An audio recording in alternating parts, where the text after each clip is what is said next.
Olá, pessoal. Vamos lá. Vamos ver de que vai ser a nossa aula de hoje? Opa, a nossa aula de ciências. O assunto da aula de hoje é decompositores. Vamos entender um pouco sobre quem são esses seres vivos e quais são os seus hábitos alimentares, já que nós estamos falando em ciências de hábitos alimentares. Essa figura aí, essa foto, ela mostra um tronco de árvore caído, né? E aí, à medida que ele vai apodrecendo, vão surgindo esses seres vivos aqui, ó, que tem um nome popular de orelha de pau. É um fungo, né? E aí eles vão surgindo aí nesse tronco, tá?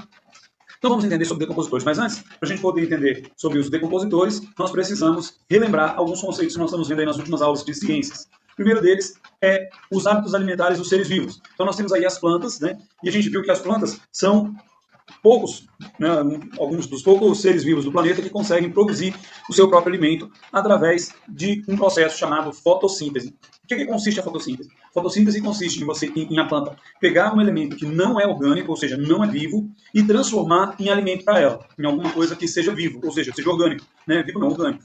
Como assim, pessoal? Então, a planta, para realizar a fotossíntese, ela vai precisar desses elementos aí. A luz, né, o nome já fala fotossíntese. Foto, em latim, significa luz. Então, foto e síntese significa criar. Né? Então, ela cria alguma coisa a partir da luz. Ela vai precisar da luz, vai precisar de água, de minerais, de clorofila e de gás carbônico. A clorofila, para quem não lembra, é uma substância que já tem na própria planta, que dá a ela a coloração verde. Pode ser, professor, mas tem uma planta aqui perto de casa que ela é vermelha. E aí? Ela tem a clorofila, porém ela tem um pigmento que sobrepõe o verde, por isso que ela parece vermelha, mas ela precisa ter a clorofila para ela realizar a fotossíntese, tá bom? E só relembrando, durante o processo de fotossíntese, já que ela precisa de luz, é durante o dia. Então, durante o dia, ela absorve o gás carbônico, liberando o oxigênio, e à noite ela vai se alimentar com aquilo que ela produziu durante o dia. E aí, para isso, ela inverte a situação. Ela absorve o oxigênio para poder se alimentar e libera o gás carbônico. Mas qual é o elemento, então, que é produzido pela planta para ela se alimentar? Chama-se glicose. A glicose é uma substância orgânica. Mas só como é que eu sei que é orgânico ou que não é orgânico? Orgânico é tudo aquilo que tem a possibilidade de apodrecer. Se apodrecer, é orgânico. Então, a glicose ela é uma substância que ela tem, né, essa possibilidade. Ela apodrece, se deixar com o tempo aí, ela acaba apodrecendo. Então, por isso que ela é orgânica. Então, as plantas, elas pegam materiais, aí, se você olhar, com exceção da clorofila, que é da própria planta, né, os outros materiais nenhum são orgânicos. A água não é orgânico, os minerais não é orgânico, o gás carbônico não é orgânico. Ela pega esses elementos que não são orgânicos e consegue transformar em uma coisa que é orgânica para ela poder se alimentar. Animais conseguem fazer isso? Não. Ah, professor, mas eu bebo água. Mas você não consegue sobreviver só com água. Você vai precisar de outros alimentos para poder sobreviver, né?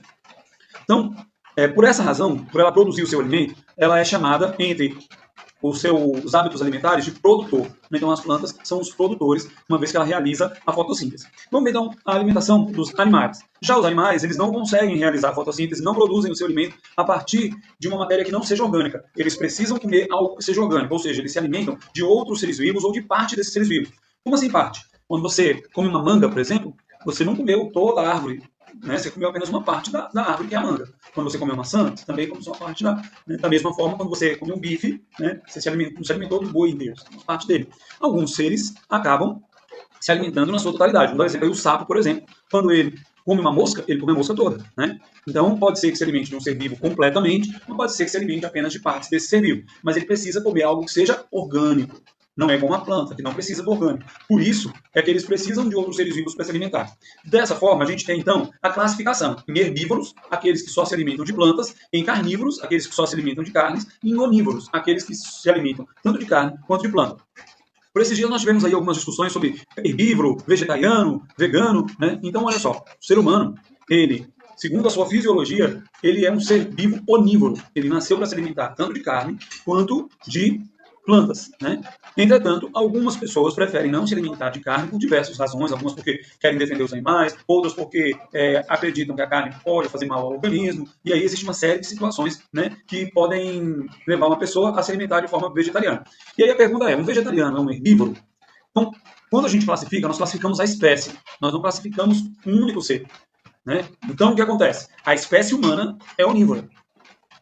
Aquele ser que é vegetariano, né, ele está em uma condição herbívora, né, de herbivoria, que é isso, de se alimentar de plantas. Mas ele é um elemento de uma espécie que é onívora. Já os carnívoros, eles se alimentam exclusivamente de carne. Quando a gente pega, por exemplo, o lobo-guará é um carnívoro. Porém, em alguns momentos, ele aprecia uma frutinha que é de uma planta chamada lobeira.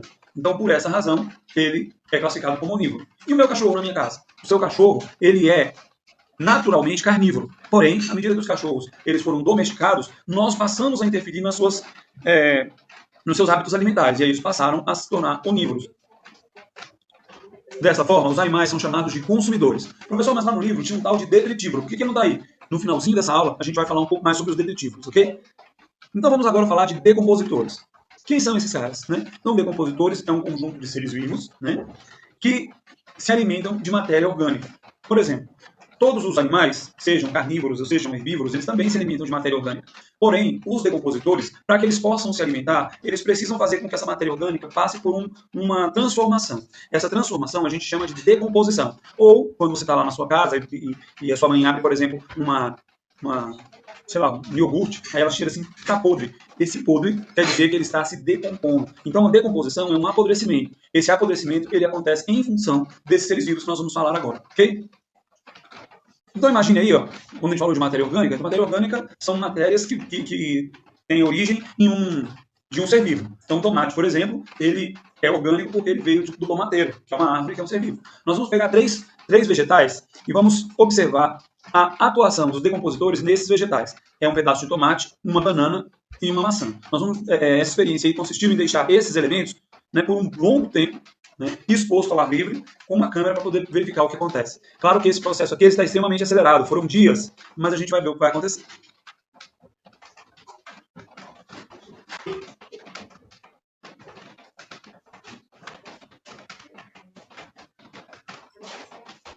Opa, vamos de novo aqui no tomate. Deixa eu ver se eu consigo acelerar. Consegui acelerar. Então, veja que o tomate ele foi murchando, né? O que acontece nesse caso aí? Os decompositores, eles preferencialmente consumiram a parte que tem a polpa, né? A parte que é mais suculenta do tomate. Uma das razões é o contato do tomate com o ar livre. Quando nós colocamos, por exemplo, o tomate na geladeira, a gente inibe a ação dos decompositores. Por quê? Porque os decompositores eles gostam de três coisas: umidade, calor e pouca luz. Se tiver esses três elementos, e matéria orgânica, no caso do tomate. Se ele tiver esses quatro elementos, aí eles vão se alimentar tranquilamente. Agora, quando você coloca alguma coisa na geladeira, você tira um elemento fundamental aí, que é o calor, né, que deixa ele numa condição aí de uma temperatura resfriada. Professor, então quer dizer que não vai estragar nunca na geladeira? Não. Quer dizer que o apodrecimento ele vai ser mais demorado, mais lento, mas ele vai acabar acontecendo, né? Quando você aumenta demais a potência e você coloca num freezer, por exemplo, você faz com que esse apodrecimento, que poderia acontecer fora da geladeira em caso de 2, 3 dias, se aumenta aí para 3 meses, 6 meses, né? Aí essa matéria orgânica ela vai pode começar a apresentar traços de decomposição, embora seja muito, mas muito sutil mesmo, tá? Então vejamos aí agora a banana. Vamos ver se eu vou ter que voltar aqui no tomate e avançar. Acho que aqui já... Vamos ver. A banana, olha só.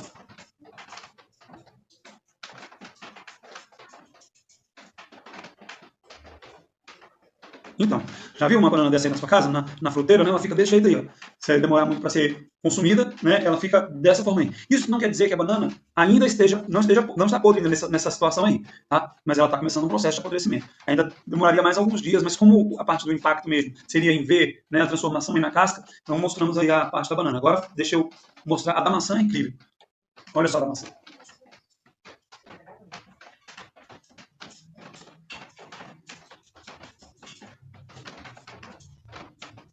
Então, na maçã dá para a gente ver a ação desses decompositores, né? Como é que eles vão fazendo aí, ó. Veja que ela vai virando uma, né? Então, os decompositores, eles se alimentam dessa matéria orgânica, né? Não precisa ser só necessariamente vegetais. Da mesma forma, quando, por exemplo, um bicho morre, eles também vão se apodrecer, e esse apodrecimento é em função desses decompositores.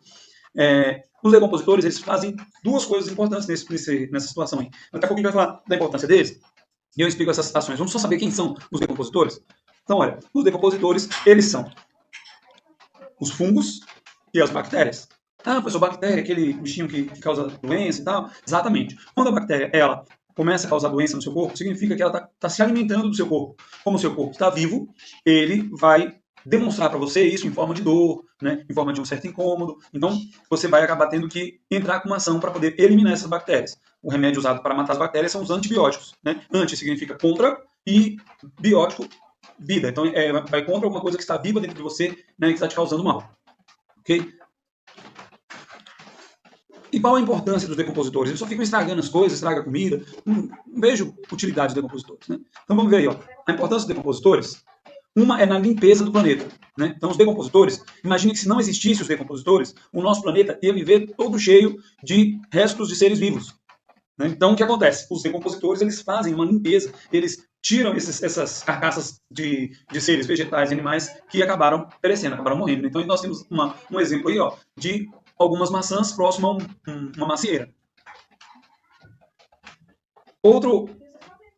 Outra importância dos decompositores é na liberação de minerais. Professor, como assim liberação de minerais? Então, deixa eu voltar naquela figura aí. Os decompositores, e aí eu ia falar das duas importâncias, uma é a limpeza do planeta e a outra é essa aí, ó, na liberação de minerais. Quando os decompositores começam a estragar aqueles restos orgânicos que caíram ali na Terra, eles não conseguem se alimentar totalmente. Por exemplo, aquela imagem lá da maçã, eles não conseguem comer a maçã totalmente, porque eles são micro-organismos, ou seja, nós não conseguimos enxergar ele a olho nu. Então eles vão... Ah, professor, não tem jeito nenhum de enxergar um decompositor a olho nu? Tem, quando eles formam colônias. Vou dar um exemplo. Sabe aquela laranja que apodreceu lá na sua fruteira, que ficou meio esverdeada? Aquele esverdeado lá é os decompositores. São os fungos que estão se alimentando da laranja. Tem que tirar aquela laranja logo dali, porque o que os decompositores vão fazer? Eles vão criar uma espécie de sementinha, que nós chamamos de esporos, e vão começar a infectar as outras laranjas. E daqui a pouco todas elas estão podres. Entendeu? Então os decompositores, por eles serem muito pequenininhos, eles não conseguem se alimentar totalmente do ser vivo. Mas eles vão apodrecendo o ser vivo por inteiro. Aquilo que sobra dessa decomposição são substâncias minerais. Quando uma chuva bate aí nessa maçã apodrecida, esses minerais eles são diluídos na água, ou seja, a água dissolve eles. Lembra que nós falamos de dissolver lá em misturas? Então, a água é um solvente, ela dissolve esses minerais. E aí ela entra na terra com os minerais. Quando a planta precisa puxar os minerais, lembra que ela puxa a água e os minerais na seiva bruta através da raiz? Então, esses minerais eles não foram colocados na terra. Eles foram para a terra a partir da ação dos decompositores. Olha que fera. Então, com isso, nós fechamos um ciclo de alimentação, porque os decompositores eles vão oferecer para as plantas os minerais que elas vão precisar para realizar a fotossíntese. Olha que legal. Depois, na próxima aula, nós vamos falar um pouco desse ciclo. Tá? E aí aqui, ó, opa, vamos voltar aqui nessa figura. Essa figura aí, essa terra que está na mão dessa pessoa, é uma terra que a gente chama de composteira, né? Ela colocou os restos de vegetais, de ovo, de tudo ali naquele cantinho ali do terreno dela. E aí o que acontece? Os decompositores começam a atuar ali. Junto com os decompositores, ela às vezes coloca um pouco de minhoca, porque aí as minhocas também vão começar a se alimentar desses restos orgânicos. E aí essa terra, ela vai ficando com bastante adubo, porque vai ficando rica em minerais. Então, para você fazer um jardim, colocar... muito bacana. Ah, professor, mas lá na minha rua tem uma mulher que faz adubo, é com cocô de cachorro, é com cocô de vaca. Como é que é isso? É porque as fezes, elas também são orgânicas, né? Todas as substâncias que saem do nosso corpo, elas são substâncias orgânicas. Então, as fezes, elas também são orgânicas. E aí o que acontece? Ela sai do nosso corpo e os decompositores também atuam sobre as fezes. Na verdade, dentro do nosso corpo, no nosso estômago, sobre o nosso intestino, nós temos um monte de decompositores, é uma comunidade inteira de decompositores que a gente chama de flora intestinal. Quando nós fazemos as nossas fezes, parte dessa flora intestinal, ou seja, parte desses decompositores vão junto. E aí, quando a senhora que mora perto da sua casa mistura com a terra, ela está misturando matéria orgânica, que são as próprias fezes, junto com alguns decompositores, alguns que também já estão na própria terra. Né? Porque eles devem ter se alimentado aí de algum resto orgânico e alguns acabaram ficando pela terra ali, porque na terra tem muita coisa orgânica para eles se alimentarem. É o elemento perfeito. Matéria orgânica, pouco sol, se ele estiver mais lá no fundo, e umidade. Então vamos ver aí a produção de substâncias. Pessoal, que substâncias são essas? Então vamos dar uma olhada? A ordem aqui ficou um pouco... Vamos acelerar aqui. Eita, foi o último, meu Deus. A ordem ficou... Calma aí que eu já volto. Pessoal, eu consertei Então vamos ver a importância. Limpeza do planeta, a gente já falou aí, não, os decompositores estarem fazendo essa limpeza. Falamos da liberação de minerais, tá aí, a composteira.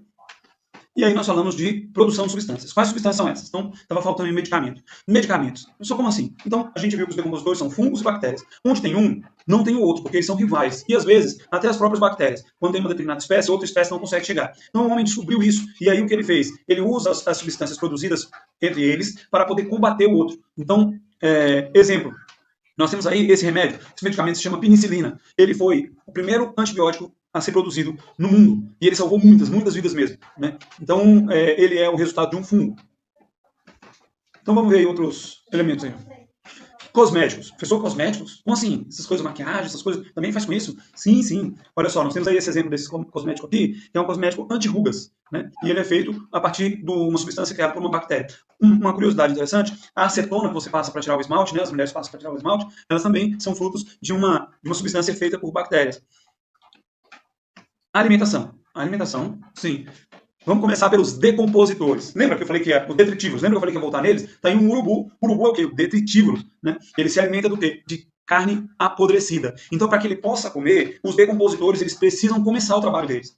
Professor, mas por que eles comem dessa forma? Porque o sistema digestório deles não é muito bom para ele fazer a digestão completamente. Então, eles precisam que a matéria já esteja se decompondo para que ele possa, o sistema digestório dele continue esse processo. Então, eles só comem matérias que já têm aí os decompositores. Esses decompositores vão atuar dentro do corpo deles, não da mesma forma que acontece conosco. Se a gente comer uma coisa apodrecida, aí nós vamos passar mal. Eles não. Se eles comerem uma coisa que não está apodrecida, pode ser que eles passem mal porque eles não vão conseguir digerir, vai dar uma indigestão neles.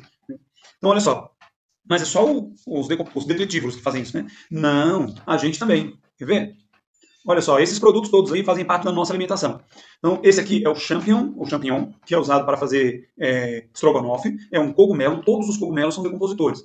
Esse aqui, ó, é um coagulante líquido. O que é um coagulante líquido? Quando alguém vai fazer um queijo, ele pega o leite e coloca esse produto. Nesse produto tem bactérias, né? São chamados de lactobacilos. Né? E aí eles vão acelerar o processo de coalhar, né, que eles falam talhar o leite, para o leite virar queijo. Esse fermento biológico aqui, usado na fabricação de pães, de cerveja, é uma bactéria.